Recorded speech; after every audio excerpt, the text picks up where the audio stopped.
नमस्कार, मैं आपके साथ अंकित मिश्रा और आप देख रहे हैं डेली 24 भारत। महाराष्ट्र के महाराष्ट्र में बीजेपी और उसका गठबंधन पूरी तरह सभी को शिकस्त देता हुआ नजर आ रहा है।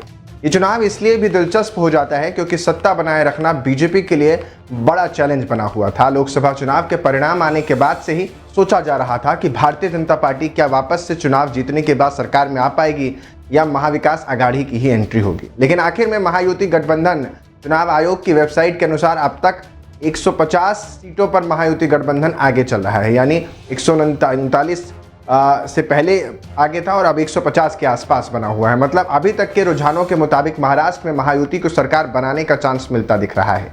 जाहिर है कि अब महायुति की उन रणनीतियों की चर्चा भी होगी ही।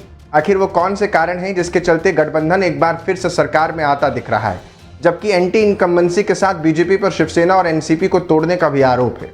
मराठा आंदोलन ने भी महायुति का काम भारतीय जनता पार्टी के एकनाथ शिंदे को सीएम बनाकर ऐसी गुगली फेंकी थी कि एमवीए चारों खाने चित्त होता नजर आया। इसका कारण था शिंदे महाराष्ट्र छत्रप यानी मराठा छत्रप के हैं। मराठा प्राइड को कैश करने की बीजेपी की रणनीति काम कर गई। बीजेपी बीच बीच में ये संदेश भी देती रही कि एकनाथ शिंदे फिर से मुख्यमंत्री बन सकते हैं।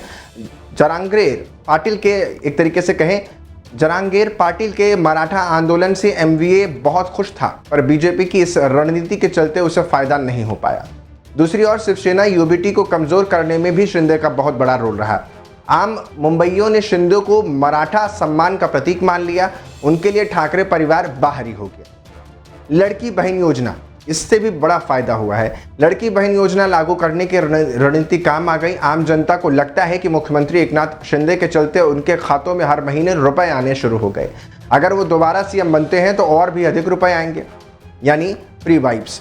एमवीए के कई कोर वोटर्स के घरों की महिलाओं ने महायुति को वोट दिया क्योंकि उनके खाते में पैसे पहुंचने लगा था। इसी तरह चुनाव की घोषणा के कुछ दिन पहले ही कई टोल प्लाजा से टोल हटाए जाने की भी कारगर साबित हुआ है। गठबंधन ने हिंदू वोटों के ध्रुवीकरण के बटेंगे तो कटेंगे और एक हैं तो साथ हैं यानी सेफ है का सहारा भी लिया।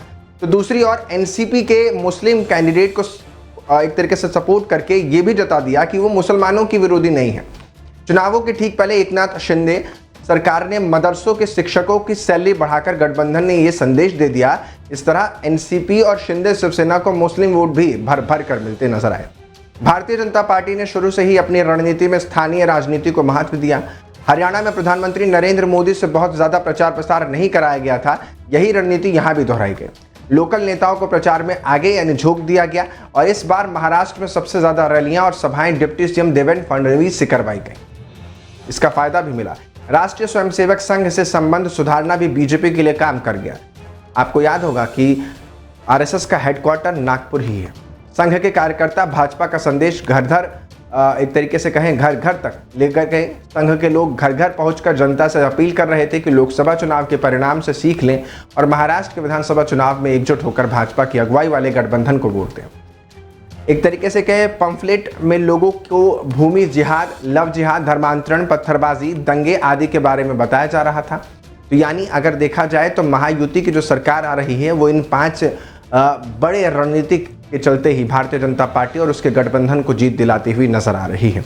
सरकार बनना लगभग तय माना जा रहा है। मुख्यमंत्री के फेस को लेकर के सब कुछ टिका होगा क्योंकि लास्ट समय में ही अमित शाह ने भी शिंदे को लेकर के बड़ा बयान दिया था। एकनाथ शिंदे को लेकर के भी बयान दिया था। देवेंद्र फडणवीस और बाकी के नेता जो हैं वो पहले ही इस मामले को लेकर के, अजित पवार की हम बात कर रहे हैं, तो वो कह चुके हैं कि हमें सत्ता का मोह नहीं है।